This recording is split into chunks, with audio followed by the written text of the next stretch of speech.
लीजिए सुनिए मुंशी प्रेमचंद के लिखे उपन्यास कायाकल्प के 11वें भाग को मेरी यानी समीर गोस्वामी की आवाज में। सभी लोग बड़े कुतूहल से आने वालों को देख रहे थे। कोई 10-12 मिनट में वो विशाल सिंह के घर के सामने आ पहुंचे। आगे आगे दो घोड़ों पर मुंशी वज्रधर और ठाकुर हरिसेवक सिंह थे। पीछे कोई 25-30 आदमी साफ सुथरे कपड़े पहने चले आते थे। दोनों तरफ कई झंडी बरदार थे जिनकी झंडियां हवा में लहरा रही थीं। सबसे पीछे बाजे वाले थे। मकान के सामने पहुंचते ही दोनों सवार घोड़ों से उतर पड़े और हाथ बांधे हुए कुंवर साहब के सामने आकर खड़े हो गए। मुंशी जी की सजधज निराली थी। सिर पर एक शमला था, देह पर एक नीचा आबा। ठाकुर साहब भी हिंदुस्तानी लिबास में थे। मुंशी जी खुशी से मुस्कुराते थे, पर ठाकुर साहब का मुख मलिन था। ठाकुर साहब बोले, दीनबंधु, हम सब आपके सेवक आपकी सेवा में ये शुभ सूचना देने के लिए हाजिर हुए हैं कि महारानी ने राज्य से विरक्त होकर तीर्थयात्रा को प्रस्थान किया है और अब हमें श्रीमान की छत्रछाया के नीचे आश्रय लेने का वो स्वर्ण अवसर प्राप्त हुआ है जिसके लिए हम सदैव ईश्वर से प्रार्थना करते रहते थे। ये हमारा परम सौभाग्य है कि आज से श्रीमान हमारे भाग्य विधाता हुए। ये पत्र है जो महारानी जी ने श्रीमान के नाम लिख रखा था। ये कहकर ठाकुर साहब ने रानी का पत्र विशाल सिंह के हाथ में दिया। कुंवर साहब ने एक ही निगाह में आद्योपांत पढ़ लिया और उनके मुख पर मंद हास्य की आभा झलकने लगी। पत्र जेब में रखते हुए बोले, यद्यपि महारानी की तीर्थयात्रा का समाचार जानकर मुझे अत्यंत खेद हो रहा है, लेकिन इस बात का सच्चा आनंद भी है कि उन्होंने निवृत्ति मार्ग पर पग रखा, क्योंकि ज्ञान ही से मुक्ति प्राप्त होती है। मेरी ईश्वर से यही विनय है कि उसने मेरी गर्दन पर जो कर्तव्य का भार रखा है उसे संभालने की मुझे शक्ति दे और प्रजा के प्रति मेरा जो धर्म है उसके पालन करने की भी शक्ति प्रदान करे। आप लोगों को मैं विश्वास दिलाता हूं कि मैं यथासाध्य अपना कर्तव्य पालन करने में ऊंचे आदर्शों को सामने रखूंगा, लेकिन सफलता बहुत कुछ आप ही लोगों की सहानुभूति और सहकारिता पर निर्भर है और मुझे आशा है कि आप मेरी सहायता करने में किसी प्रकार की कोताही न करेंगे। मैं इस समय ये भी जता देना अपना कर्तव्य समझता हूं कि मैं अत्याचार का घोर शत्रु हूं और ऐसे महापुरुषों को जो प्रजा पर अत्याचार करने के अभ्यस्त रहे हैं मुझसे जरा भी नरमी की आशा न रखनी चाहिए। इस कथन में शिष्टता की मात्रा अधिक और नीति की बहुत कम थी, फिर भी सभी राज्य कर्मचारियों को ये बातें अप्रिय जान पड़ी। सबके कान खड़े हो गए और हरिसेवक को तो ऐसा मालूम हुआ कि ये निशाना मुझी पर है। उनके प्राण सूख गए। सभी आपस में कानाफूसी करने लगे। कुंवर साहब ने लोगों को ले जाकर फर्श पर बैठाया और खुद मसनद लगाकर बैठे।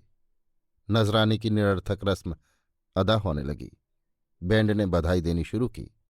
चक्रधर ने पान और इलायची से सबका सत्कार किया। कुंवर साहब का जी बार बार चाहता था कि घर में जाकर ये सुख संवाद सुनाऊं, पर मौका न देखकर जब्त किए हुए थे। मुंशी वज्रधर अब तक खामोश बैठे थे। ठाकुर हरिसेवक को ये खुशखबरी सुनाने का मौका देकर उन्होंने अपने ऊपर कुछ कम अत्याचार न किया था। अब उनसे चुप न रहा गया। बोले, हुजूर, आज सबसे पहले मुझी को ये हाल मालूम हुआ। हरिसेवक ने इसका खंडन किया, मैं तो आपके साथ ही पहुंच गया था। वज्रधर, आप मुझसे जरा देर बाद पहुंचे। मेरी आदत है कि बहुत सवेरे उठता हूं। देर तक सोता तो एक दिन भी तहसीलदारी न निभती। बड़ी हुकूमत की जगह है हुजूर। वेतन तो कुछ ऐसा ज्यादा न था, पर हुजूर अपने इलाके का बादशाह था। खैर, ड्योढ़ी पर पहुंचा तो सन्नाटा छाया हुआ था। न दरबान का पता न सिपाही का। घबराया कि माजरा क्या है, बेधड़क अंदर चला गया। मुझे देखते ही गुजराती रोती हुई दौड़ी आई और तुरंत रानी साहब का खत लाकर मेरे हाथ में रख दिया। रानी जी ने उससे शायद ये खत मेरे ही हाथ में देने को कहा था। हरिसेवक, ये तो कोई बात नहीं। मैं पहले पहुंचता तो मुझे खत मिलता। आप पहले पहुंचे, आपको मिल गया। वज्रधर, आप नाराज क्यों होते हैं? मैंने तो केवल अपना विचार प्रकट किया है। वो खत पढ़कर मेरी जो दशा हुई बयान नहीं कर सकता। कभी रोता था, कभी हंसता था। बस यही जी चाहता था कि उड़कर हुजूर को खबर दूं। ठीक उसी समय ठाकुर साहब पहुंचे। है यही बात ना दीवान साहब? हरिसेवक। मुझे खबर मिल गई थी, आदमियों को चौकसी रखने की ताकीद कर रहा था। वज्रधर। आपने बाहर से जो कुछ किया हो, मुझे उसकी खबर नहीं। अंदर आप उसी वक्त पहुंचे जब मैं खत लिए खड़ा था। मैंने आपको देखते ही कहा, सब कमरों में ताला लगवा दीजिए और दफ्तर में किसी को न जाने दीजिए। हरिसेवक। इतनी मोटी सी बात के लिए मुझे आपकी सलाह की आवश्यकता न थी। वज्रधर। ये मेरा मतलब नहीं। अगर मैंने तहसीलदारी की है तो आपने भी दीवानी की है। सरकारी नौकरी ना सही, फिर भी काम एक ही है। जब हर कमरे में ताला पड़ गया, दफ्तर का दरवाज़ा बंद कर दिया गया, तो सलाह होने लगी कि हुजूर को कैसे खबर दी जाए। कोई कहता था आदमी दौड़ाया जाए, कोई मोटर से खबर भेजना चाहता था। मैंने ये मुनासिब नहीं समझा। इतनी उम्र तक भाड़ नहीं झोंका हूं। जगदीशपुर खबर भेजकर सब कर्मचारियों को बुलाने की राय दी। दीवान साहब को मेरी राय पसंद आई, इसी कारण इतनी देर हुई। हुजूर सारे दिन दौड़ते दौड़ते पैरों में छाले पड़ गए। आज दोहरी खुशी का दिन है। गुस्ताखी माफ, मिठाइयाँ खिलाइए और महफिल जमाइए। 1 हफ्ते तक गाना होना चाहिए। हुजूर, यही देना दिलाना खाना खिलाना याद रहता है। विशाल सिंह। अब इस वक्त तो भजन होने दीजिए, कल यही महफिल जमेगी। वज्रधर। हुजूर, मैंने पहले ही से गाने बजाने का इंतजाम कर लिया है। लोग आते ही होंगे। शहर के अच्छे अच्छे उस्ताद बुलाए हैं। हुजूर एक से एक गुणी हैं, सभी का मुजरा होगा। अभी तहसीलदार साहब ने बात पूरी भी न की थी कि झिनकू ने अंदर आकर सलाम किया और बोला, दीनानाथ, उस्ताद लोग आ गए हैं, हुक्म हो तो हाजिर हों। मुंशी जी तुरंत बाहर गए और उस्तादों को हाथों हाथ ले आए। 10-12 आदमी थे, सबके सब बूढ़े। किसी का मुंह पोपला, किसी की कमर झुकी हुई, कोई आंखों का अंधा। उनका पहनावा देखकर ऐसा अनुमान होता था कि कम से कम 3 शताब्दी पहले के मनुष्य हैं। बड़ी नीची अचकन, जिस पर हरी गोट लगी हुई, वही चुनावदार पाजामा, वही उलझी हुई तार तार पगड़ी, कमर में पटका बंधा हुआ।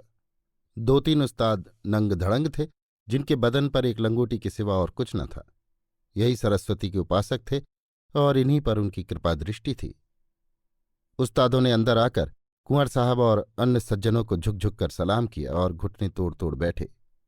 मुंशी जी ने उनका परिचय कराना शुरू किया। ये उस्ताद मेंढू खां हैं, महाराज अलवर के दरबारी हैं। वहां से 1000 रुपये सालाना वजीफा मिलता है। आप सितार बजाने में अपना सानी नहीं रखते। किसी के यहां आते जाते नहीं, केवल भगवत भजन किया करते हैं। ये चंदू महाराज हैं, पखावज के पक्के उस्ताद। ग्वालियर के महाराज इनसे लाख कहते हैं कि आप दरबार में रहिए, 2000 रुपये महीने तक देते हैं। लेकिन आपको काशी से प्रेम है, छोड़कर नहीं जाते। ये उस्ताद फजलू हैं, राग रागिनियों के फिकैत। स्वरों से रागिनियों की तस्वीर खींच देते हैं। एक बार आपने लाट साहब के सामने गाया था। जब गाना बंद हुआ तो साहब ने आपके पैरों पर अपनी टोपी रख दी और घंटों छाती पीटते रहे। डॉक्टरों ने जब दवा दी तो उनका नशा उतरा। विशाल सिंह। यहां वो रागनी न गवाइएगा, नहीं तो लोग लोटपोट हो जाएंगे। यहां तो डॉक्टर भी नहीं है। वज्रधर। हुजूर, रोज रोज ये बातें थोड़ी ही होती हैं। बड़े बड़े से कलावंत को भी जिंदगी में केवल एक बार गाना नसीब होता है, फिर लाख सिर मारे वो बात नहीं पैदा होती। परिचय के बाद गाना शुरू हुआ। फजलू ने मलार छेड़ा और मुंशी जी झूमने लगे। फजलू भी मुंशी जी ही को अपना कमाल दिखाते थे। उनके सिवा और उनकी निगाह में कोई था ही नहीं। उस्ताद लोग वाह वाह का तार बांधे हुए थे। मुंशी जी आंखें बंद किए सिर हिला रहे थे और महफिल के लोग एक एक करके बाहर चले जा रहे थे। 2-4 सज्जन बैठे थे, वे वास्तव में सो रहे थे। फजलू को इसकी जरा भी परवाह नहीं थी कि लोग उसका गाना पसंद करते हैं या नहीं। उस्ताद उस्तादों के लिए गाते हैं। गुणी गुणियों की ही निगाह में सम्मान पाने का इच्छुक होता है। जनता की उसे परवाह नहीं होती। अगर उस महफिल में अकेले मुंशी जी होते तो भी फजलू इतना ही मस्त होकर गाता। धनी लोग गरीबों की क्या परवाह करते हैं, विद्वान मूर्खों को कब ध्यान में लाते हैं। इसी भांति गुड़ीजन अनाड़ियों की परवाह नहीं करते। उनकी निगाह में मर्मज्ञ का स्थान धन और वैभव के स्वामियों से कहीं ऊंचा होता है। मलार के बाद फजलू ने निर्गुण गाना शुरू किया। रागनी का नाम तो उस्ताद ही बता सकते हैं। उस्तादों के मुख से सभी रागनियां समान रूप धारण करती हुई मालूम होती हैं। आग में पिघलकर सभी धातुएं एक सी हो जाती हैं। मुंशी जी को इस राग ने मतवाला कर दिया। पहले बैठे बैठे झूमते थे, फिर खड़े होकर झूमने लगे। झूमते झूमते आप ही आप उनके पैरों में एक गति सी होने लगी। हाथ के साथ पैरों से भी ताल देने लगे, यहां तक कि वो नाचने लगे। उन्हें इसकी जरा भी झेप न थी कि लोग दिल में क्या कहते होंगे। गुणी को अपना गुण दिखाते शर्म नहीं आती। पहलवान को अखाड़े में ताल ठोंक कर उतरते क्या शर्म। जो लड़ना नहीं जानते वे ढकेलने से भी अखाड़े में नहीं जाते। सभी कर्मचारी मुंह फेर फेर कर हंसते थे। जो लोग बाहर चले गए थे वे भी ये तांडव नृत्य देखने के लिए आ पहुंचे। यहां तक कि विशाल सिंह भी हंस रहे थे। मुंशी जी के बदले देखने वालों को झेप हो रही थी, लेकिन मुंशी जी अपनी धुन में मग्न थे। गुणी गुणियों के सामने अनुरक्त हो जाता है। अनाड़ी लोग तो हंस रहे थे और गुणी लोग नृत्य का आनंद उठा रहे थे। नृत्य ही अनुराग की चरम सीमा है। नाचते नाचते आनंद से विह्वल होकर मुंशी जी गाने लगे। उनका मुख अनुराग से प्रदीप्त हो रहा था। आज बड़े सौभाग्य से बहुत दिनों के बाद उन्हें ये स्वर्गीय आनंद प्राप्त करने का अवसर मिला था। उनकी बूढ़ी हड्डियों में इतनी चपलता कहाँ से आ गई, इसका निश्चय करना कठिन है।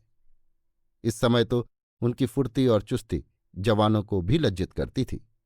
उनका उछलकर आगे आना, फिर उछलकर पीछे आना, झुकना और मुड़ना और एक एक अंग को फेरना वास्तव में आश्चर्यजनक था। इतने में कृष्ण के जन्म का मुहूर्त आ पहुंचा। सारी महफिल खड़ी हो गई और सभी उस्तादों ने एक स्वर से मंगलगान शुरू किया। साजों के मेले ने समा बांध दिया। केवल दो ही प्राणी ऐसे थे जिन्हें इस समय भी चिंता घेरे हुए थी। एक तो ठाकुर हरिसेवक सिंह, दूसरे कुंवर विशाल सिंह। एक को ये चिंता लगी हुई थी कि देखें कल क्या मुसीबत आती है। दूसरे को ये फिक्र थी कि इस दुष्ट से क्यों कर पुरानी कसर निकालूं। चक्रधर अब तक तो लज्जा से मुंह छिपाए बाहर खड़े थे। मंगलगान समाप्त होते ही आकर प्रसाद बांटने लगे। किसी ने मोहन भोग का थाल उठाया, किसी ने फलों का, कोई पंचामृत बांटने लगा। हड़बोंग समझ गया। कुंवर साहब ने मौका पाया तो उठे और मुंशी वज्रधर को इशारे से बुला दालान में ले जाकर पूछने लगे, दीवान साहब ने तो मौका पाकर खूब हाथ साफ किए होंगे। वज्रधर, मैंने तो ऐसी कोई बात नहीं देखी। बेचारे दिन भर सामान की जांच पड़ताल करते रहे, घर तक न गए। विशाल सिंह, ये सब तो आपके कहने से किया। आप न होते तो न जाने क्या गजब ढाते। वज्रधर, मेरी बातों का ये मतलब न था कि वो आपसे कीना रखते हैं। इन छोटी छोटी बातों की ओर ध्यान देना उनका काम नहीं है। मुझे तो ये फिक्र थी कि दफ्तर के कागज तैयार हो जाएं। मैं किसी की बुराई न करूंगा। दीवान साहब को आपसे अदावत थी, ये मैं मानता हूं। रानी साहब का नमक खाते थे और आपका बुरा चाहना उनका धर्म था। लेकिन अब वो आपके सेवक हैं और मुझे पूरा विश्वास है कि वो उतनी ही ईमानदारी से आपकी सेवा करेंगे। विशाल सिंह, आपको पुरानी कथा मालूम नहीं?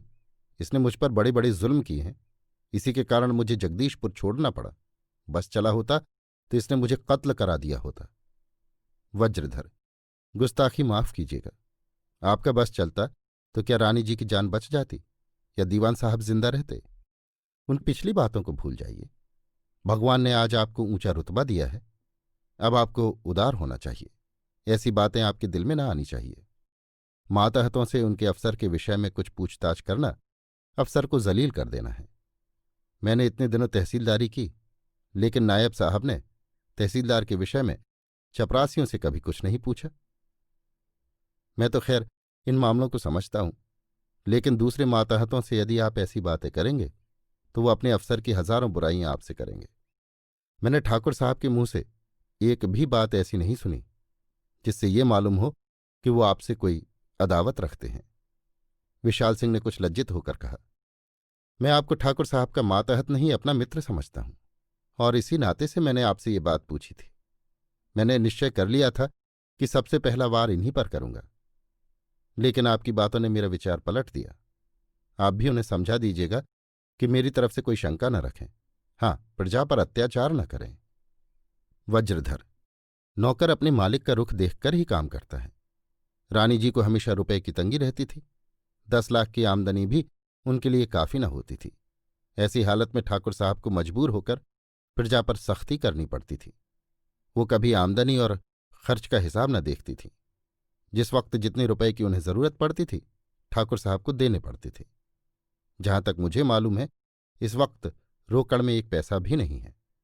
गद्दी के उत्सव के लिए रुपयों का कोई न कोई और प्रबंध करना पड़ेगा। दो ही उपाय हैं, या तो कर्ज लिया जाए अथवा प्रजा से कर वसूलने के सिवाय ठाकुर साहब और क्या कर सकते हैं। विशाल सिंह, गद्दी के उत्सव के लिए मैं प्रजा का गला नहीं दबाऊंगा। इससे तो ये कहीं अच्छा है कि उत्सव मनाया ही न जाए। वज्रधर, हुजूर ये क्या फरमाते हैं, ऐसा भी कहीं हो सकता है? विशाल सिंह, खैर देखा जाएगा, जरा अंदर रानियों को भी खुशखबरी दे आऊं। ये कहकर कुंवर साहब घर में गए। सबसे पहले रोहिणी के कमरे में कदम रखा। वो पीछे की तरफ की खिड़की खोले खड़ी थी। उस अंधकार में उसे अपने भविष्य का रूप खिंचा हुआ नजर आता था। पति की निष्ठुरता ने आज उसकी मदांध आंखें खोल दी थीं। वो घर से निकलने की भूल स्वीकार करती थी, लेकिन कुंवर साहब का उसको मनाने न जाना बहुत अखर रहा था। इस अपराध का इतना कठोर दंड! ज्यों-ज्यों वो उस स्थिति पर विचार करती थी उसका अपमानित हृदय और भी तड़प उठता था। कुंवर साहब ने कमरे में कदम रखते ही कहा, रोहिणी, ईश्वर ने आज हमारी अभिलाषा पूरी की है। जिस बात की आशा न थी वो पूरी हो गई। रोहिणी, तब तो घर में रहना और भी मुश्किल हो जाएगा। जब कुछ न था तभी मिजाज न मिलता था, अब तो आकाश पर चढ़ जाएगा। काहे को कोई जीने पाएगा?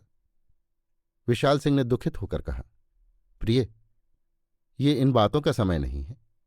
ईश्वर को धन्यवाद दो कि उसने हमारी विनय सुन ली। रोहिणी, जब अपना कोई रहा ही नहीं तो राजपाट लेकर चाटूंगी। विशाल सिंह को क्रोध आया, लेकिन इस भय से कि बात बढ़ जाएगी कुछ बोले नहीं। वहां से वसुमती के पास पहुंचे। वो मुंह लपेटे पड़ी हुई थी। जगाकर बोले, क्या सोती हो? उठो, खुशखबरी सुनाए। वसुमती, पटरानी जी को तो सुना ही आए, मैं सुनकर क्या करूंगी? अब तक जो बात मन में थी वो आज तुमने खोल दी, तो यहां बचा हुआ सत्तू खाने वाले पहुने नहीं है। विशाल सिंह, क्या कहती हो, मेरी समझ में नहीं आता। वसुमती, हाँ, अभी भोले नादान बच्चे हो, समझ में क्यों आएगा?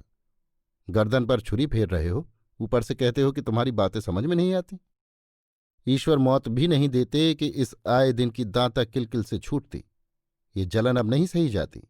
पीछे वाली आगे आई, आगे वाली कोने में। मैं यहां से बाहर पांव निकालती तो सिर काट लेते। नहीं तो कैसी खुशामदें कर रहे हो?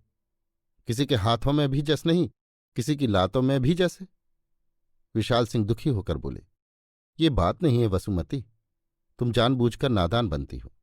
मैं इधर ही आ रहा था, ईश्वर से कहता हूं उसका कमरा अंधेरा देखकर चला गया। देखूं क्या बात है। वसुमती, मुझसे बातें न बनाओ, समझ गए? तुम्हें तो ईश्वर ने नाहक मूछें दे दी। औरत होते तो किसी भले आदमी का घर बसता। जांघ तले स्त्री सामने से निकल गई और तुम टुकुर टुकुर ताकते रहे। मैं कहती हूं, आखिर तुम्हें ये क्या हो गया है? उसने कुछ कर करा तो नहीं दिया? जैसे काया ही पलट हो गई। जो एक औरत को काबू में नहीं रख सकता वो रियासत का भार क्या संभालेगा? ये कहकर उठी और झल्लाई हुई छत पर चली गई। विशाल सिंह कुछ देर उदास खड़े रहे, तब रामप्रिया के कमरे में प्रवेश किया। वो चिराग के सामने बैठी कुछ लिख रही थी। पति की आहट पाकर सिर ऊपर उठाया तो देखा आंखों में आंसू भरे हुए हैं।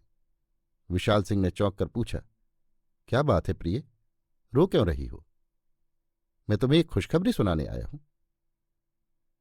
रामप्रिया ने आंसू पोंछते हुए कहा, सुन चुकी हूं, मगर आप उसे खुशखबरी कैसे कहते हैं?